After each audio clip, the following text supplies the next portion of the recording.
Well, hey guys, welcome to the Reach Right podcast, episode number 28. I am your host, Thomas Costello, and with me, as always, is my co-host, Ian Hyatt. Hey, what's up? Hey, not too much, Ian. How you doing, man? Doing well. Yourself? Doing good here. Doing good. Looking forward to our topic here today. We're talking about 7 reasons to start a church blog in 2021. I think this is something that is really important. It is one of the biggest untapped resources and untapped opportunities I think that churches have that I think very few of them actually take advantage of. I don't know. What's your experience? Do most churches probably don't blog right now, do they? No, they don't. Not enough do. They all say they want to, but they don't. Yeah, I've never seen a stat on this specifically, but anecdotally, I would say it's less than 10% of churches blog. I think that you put it well, that the number of people that say they want to blog is very different from the number of people that actually blog. Those are two very different things, because I think we all know in theory that blogging is a good idea. And I don't even think it's partly the how-to, like the technical part of it is a little bit of a challenge.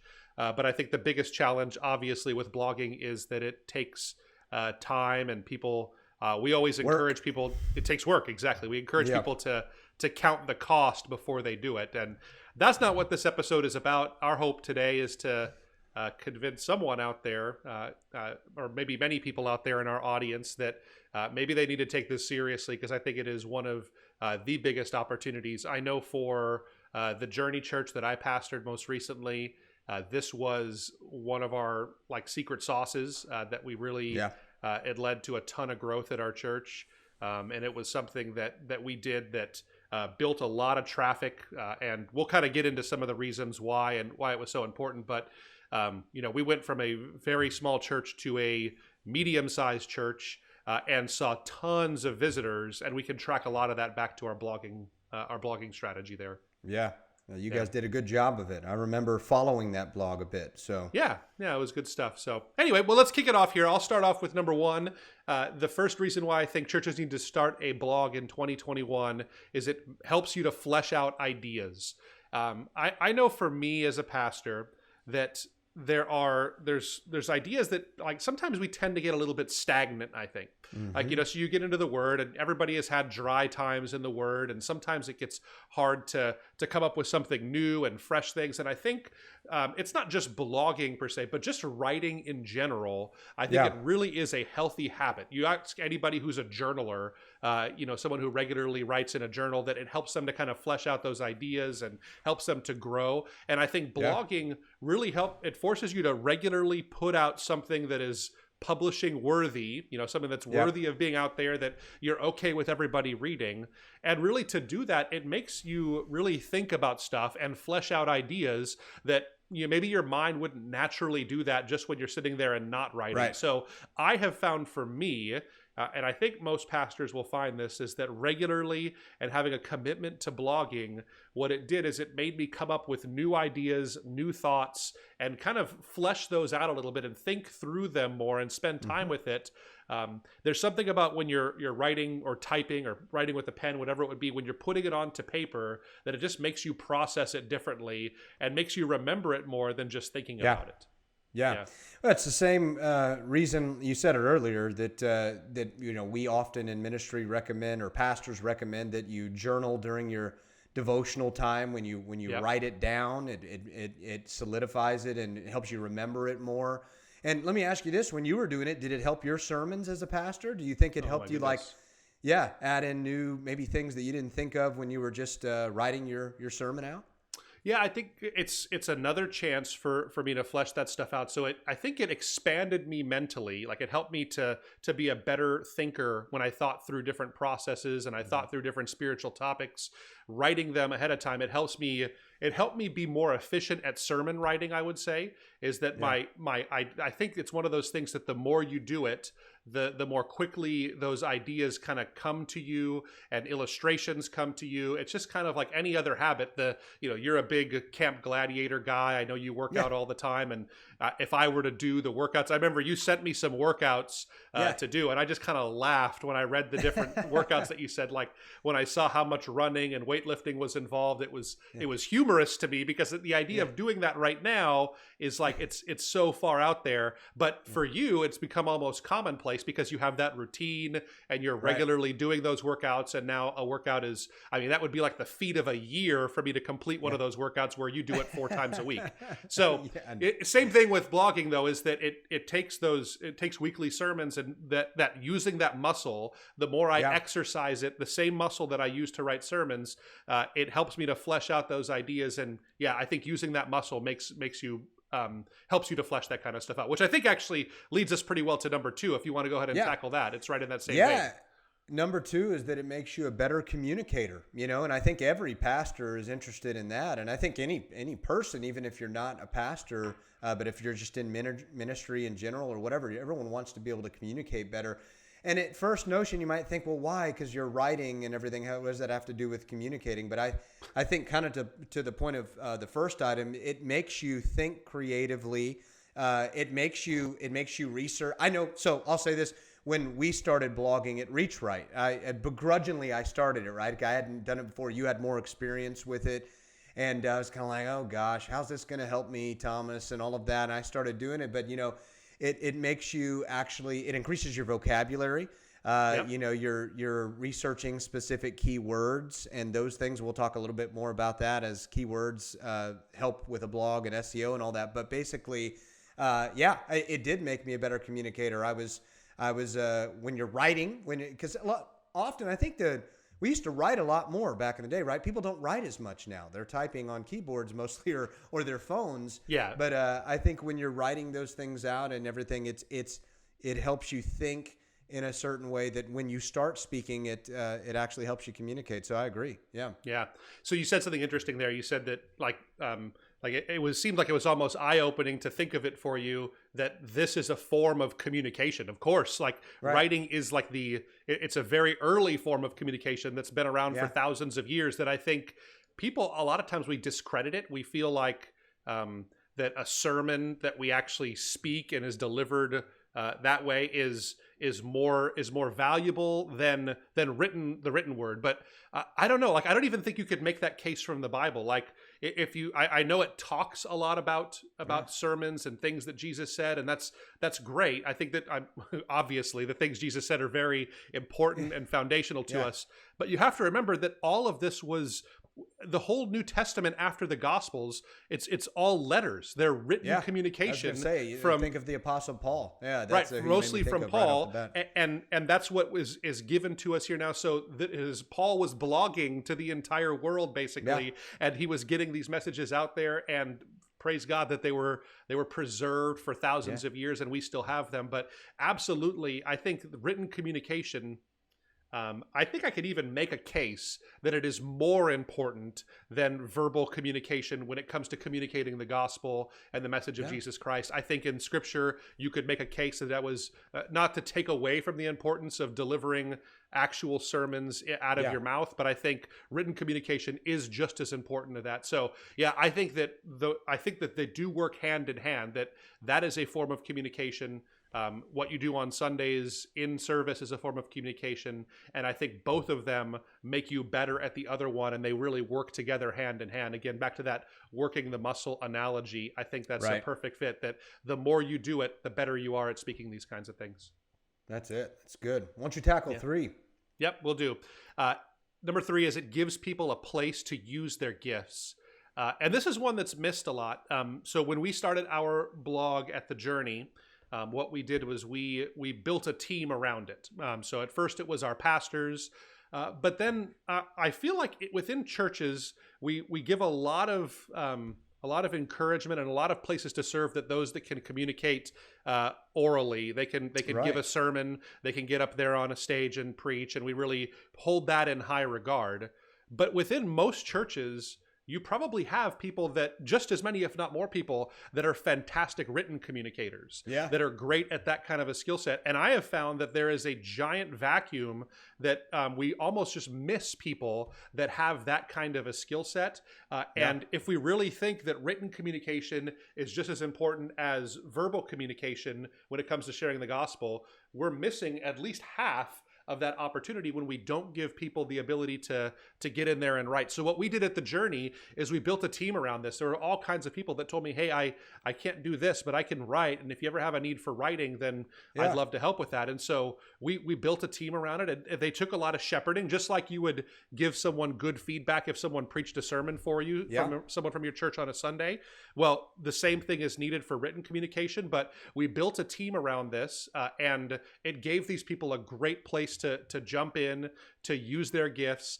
And what was really neat is that it gave them a place to, like, people that I couldn't have reached were very interested in hearing what members of our church who were writing on the blog team, that they had family members that maybe didn't even know Jesus that would read that would never have listened to one of my sermons, right? Yeah. That they'd be willing to read someone's post, but coming to church on a Sunday and listening to me speak, that was a totally different thing there. So it got the gospel. I don't know, probably pretty bad, but it got the gospel to people that I couldn't have reached otherwise, because it helped us to build a team around that and use people's gifts. So anything to add on that? Good.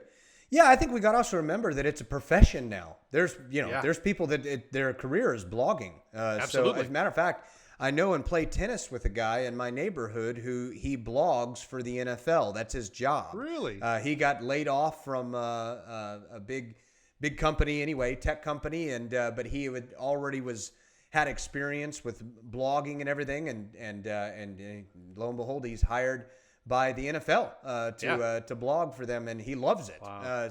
But that's his job. So talking about using their gifts, people have this gift now, and even do it as a profession.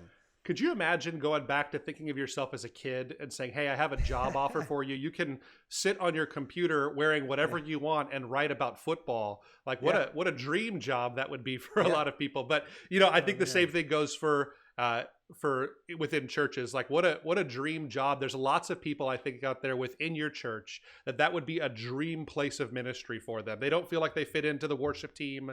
They probably aren't ready to get on stage and do something to preach. Maybe they're not the right people to run your soundboard or do other things, but they can write, and it's a great way for people to use their gifts. And it is, I think we do ourselves a disservice and miss the value of this gift, and we need to enable people to do it. So we'll leave it at that for number 3.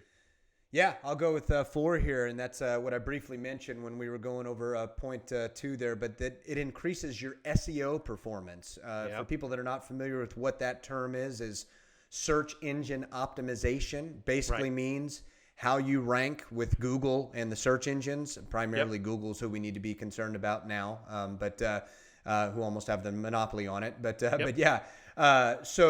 it really does help. Google loves, and the search engines love, when they see a blog that is attached to a website and an active blog that has good content that's being updated regularly with good keywords. And I'll let you expand upon that a little bit more, as I know you're very knowledgeable in that, and we've done a lot of this for ReachRight as well. But who doesn't want to become more visible when people are looking for churches in your area? A blog will help that. Yep, absolutely. No, you're definitely right. I think that so many people miss like the crux of what search engine optimization is about. There is a small part of it, maybe 5% of search engine performance is you getting the technical part right, and you can't miss that. Like, so you have to make sure you're doing all the technical things right. Your load times are really good on the site, and that you don't have errors that are in the site there. That's all very important. I don't want to dismiss that. But 95% of the work with search engine performance is creating good content. And the primary way that we create good content for search engines has to be written content. So there's plenty of value in video content. There's some value in audio content of your sermons.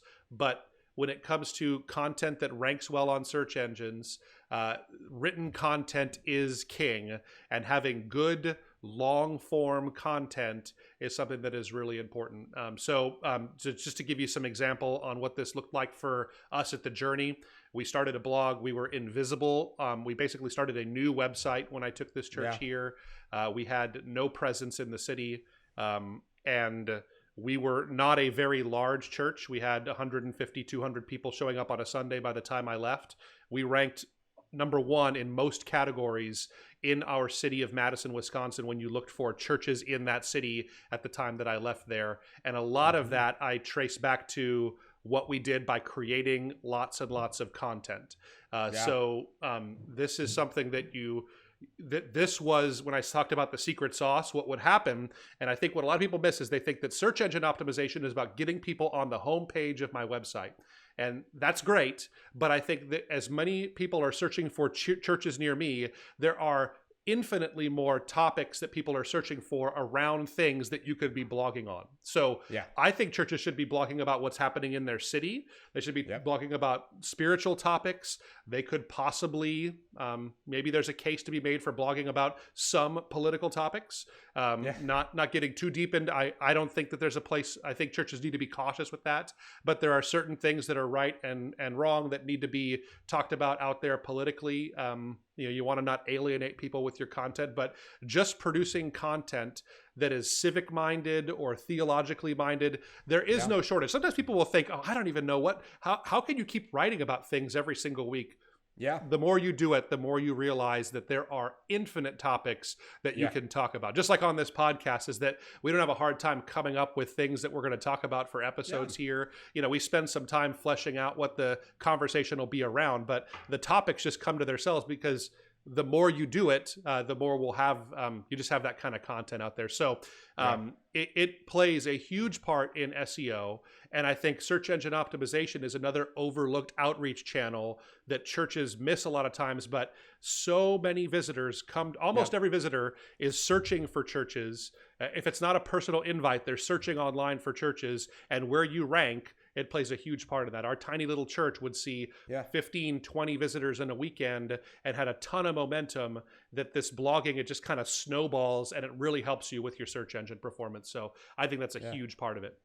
Yeah. Last thing I'll add to that point, and well said with all of that, but is that, we talked about, that it takes work to blog. I think most pastors, after knowing that it'll make you more visible when people are doing searches, that makes it worth the work as well. And I'll tell you why, is because, as you know, I communicate with pastors day in and day out, and more of them now compared to ever understand the importance of being visible online and ranking well. Whereas you and I both know about, 4 years ago, maybe even 4 years ago, that wasn't really on top of mind. And now most pastors understand that that's really vital to be competitive there. If that's I know we don't like to use that word, but you do want to be visible and come up before other churches even sometimes.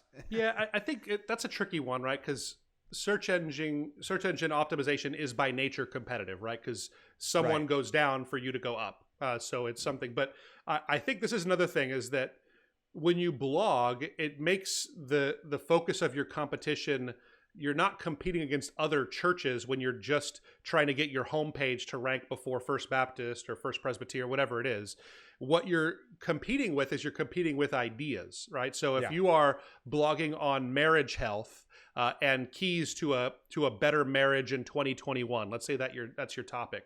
Well, then you're probably not competing with churches on that. You're competing with self-help books. You're competing with people that maybe divorce attorneys that are writing that kind of content to try and drum up business for themselves. You're competing with people that have an alternative worldview in most cases. If you get outside of just the churches near me competition, you're really going for other topics, which I think there will be infinite number of topics that you can cover. And there are people that are writing about those topics from an outside of the Christian worldview there. So that's who we're really competing with when we're blogging, I would say. That's it. Well said. Cool. Yeah, it's good. Number 5, let me hit that. One of the great things about blogging is, number 5, it gives your members content to share. So it gives them something that they can put out there. And I think this is really important because everything that I'm seeing seems to show that the people's courage to give a personal invite to church is going down all the time, right? Like, so it's, I found in my ministry that it's something that has become harder and harder for people to do. I think that has to do with the change in our culture, that, picking up a phone and calling someone on the phone is harder for young people to do than it ever was. Going to say just speaking something that might make someone else uncomfortable.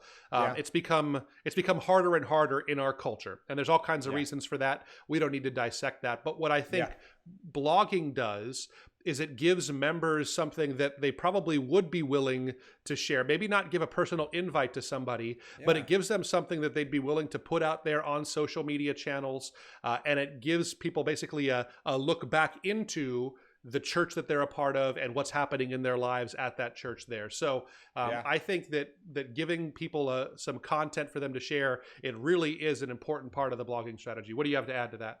Yeah, no, I think, we're always trying to equip our members to be able to, of course, share the gospel and, verbally, through acts of love, kindness, service, all of that good stuff. But I think one of the things you hit on the head is that it makes it a little easier for someone to maybe evangelize, or to invite, or just to make that personal touch to say, hey, I thought this topic might resonate with you. Here's my church, has a blog, and it's a little easier to do that than to sometimes say, hey, I want to have coffee to tell you why you need Jesus. So might be a good kind of entryway into getting to know someone or getting them closer to maybe show up at your church on a Sunday.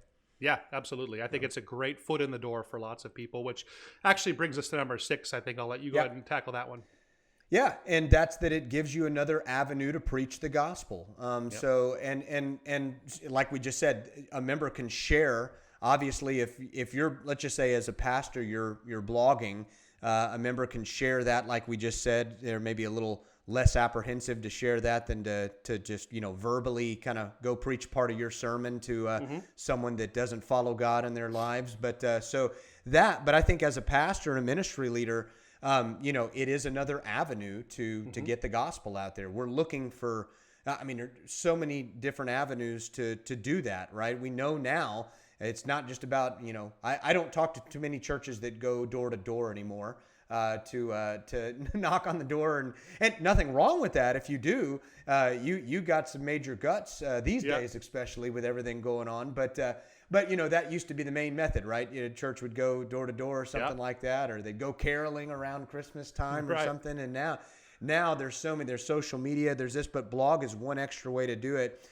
And it's kind of it's a way where you have a little bit more control over it too, right? So if you preach, if you're sharing the gospel and, because people can comment on blogs, but you can control what actually shows up on your blog, the comment, unlike, on social media, you have a little less control over that, and people can share some things you maybe wish they didn't, and it gets out there and everything, whereas a blog can be moderated. So it's kind of like a controlled, safe way to share the gospel. Maybe you put it that way? I don't know. So it's a good point.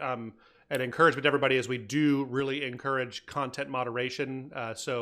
Do not, make sure your comments are you have control over that, because you will get junk on there, and you'll get people linking to trying to put porn site links, and all that kind of stuff happens. We delete dozens of those every day here on our Reach Right blog, so I know that stuff just happens. That's part of it.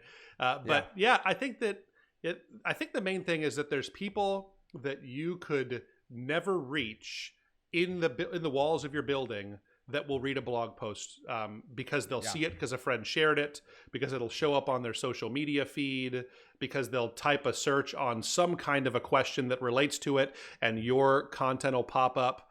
I think your ability to reach people with the gospel, your ability to preach to an unchurched audience is highest on a blog platform, much, much higher than what happens on a Sunday morning, because on any given Sunday, there might be 2-3% of your church that hasn't heard the gospel before, or hasn't made a decision to follow Jesus. Whereas with blog posts, I would guess that it's much, much higher because these topics can, especially if you have a broad range of topics, especially like civic-minded and community-minded topics about your city. I think that's really kind of one of the gold standards there. I think that you have a great chance to reach people that have never heard the gospel before, or don't have a relationship with Jesus, that you wouldn't on a Sunday morning there. So very valuable in that way.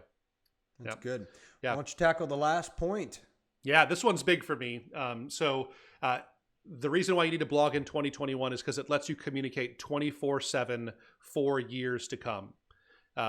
So this is going to sound kind of strange, but I've preached to good size audiences before, maybe 1,000, 2,000 people. I've never pastored a mega church or anything like that, but I've talked to groups that size before.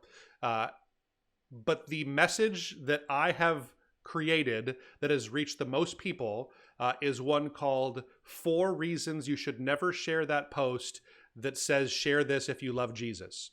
I wrote this post.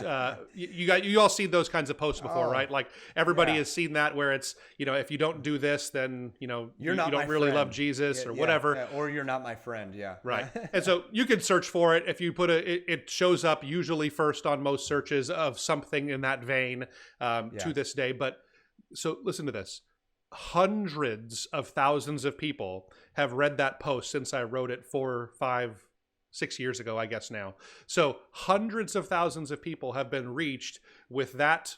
I would say was mostly a spiritual teaching because it takes that statement and it goes to the Bible about reasons why we shouldn't share those kinds of posts because they're manipulative and it turns people off to the God. There's all kinds of reasons for it.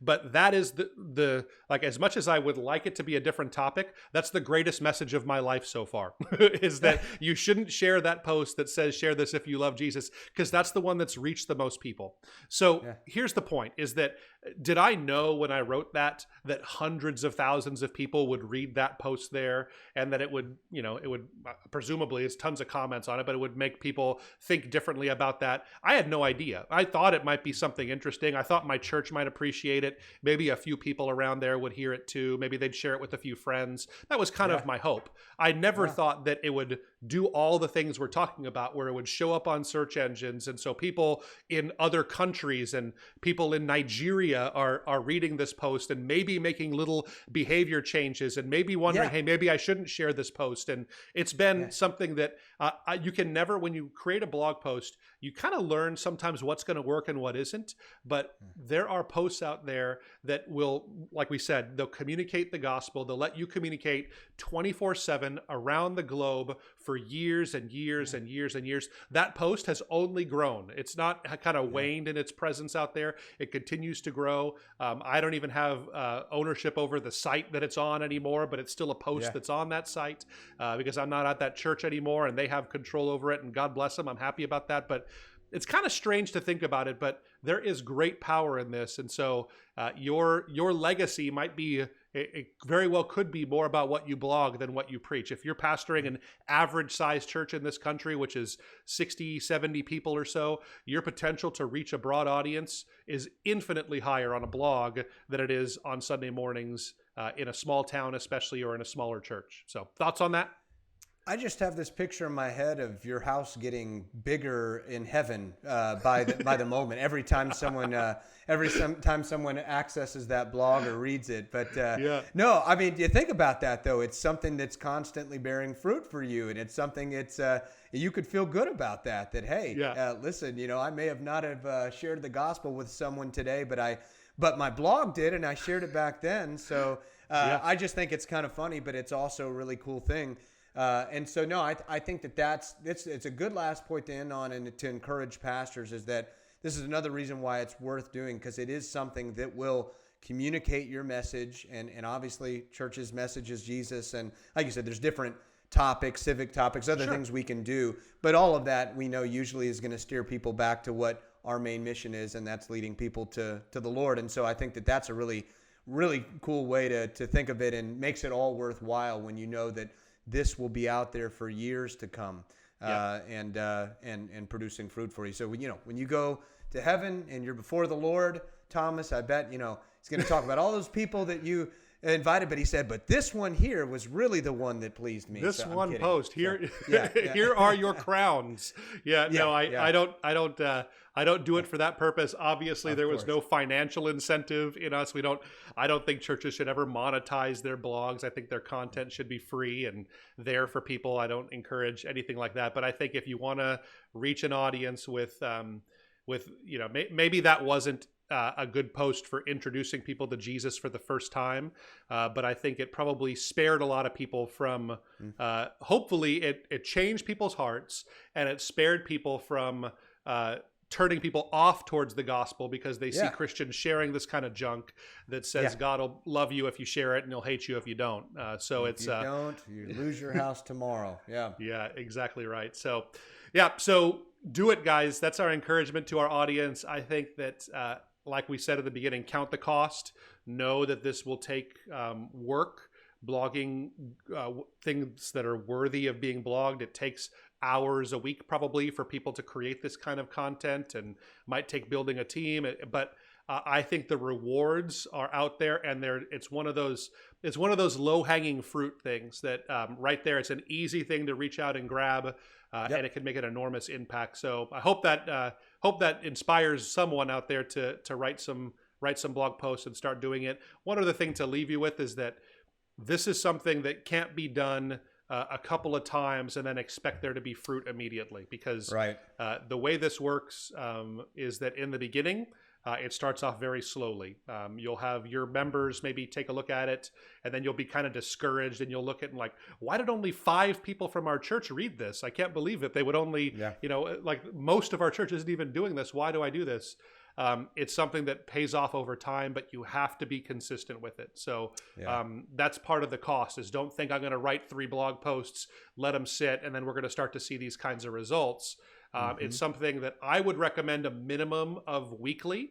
So if you're going to start a blog, I think maybe not just you, maybe get 4 people from your church, you and 3 others, that commit to every 4th week. You're going to get out there and write a blog post, and you're going to do that for the next year at least. That you're going to do that. I think after a year's time, you still probably won't have a ton of results. If we had stopped after a year, we'd see a little bit of fruit, but we would never have seen the kind of content that we have.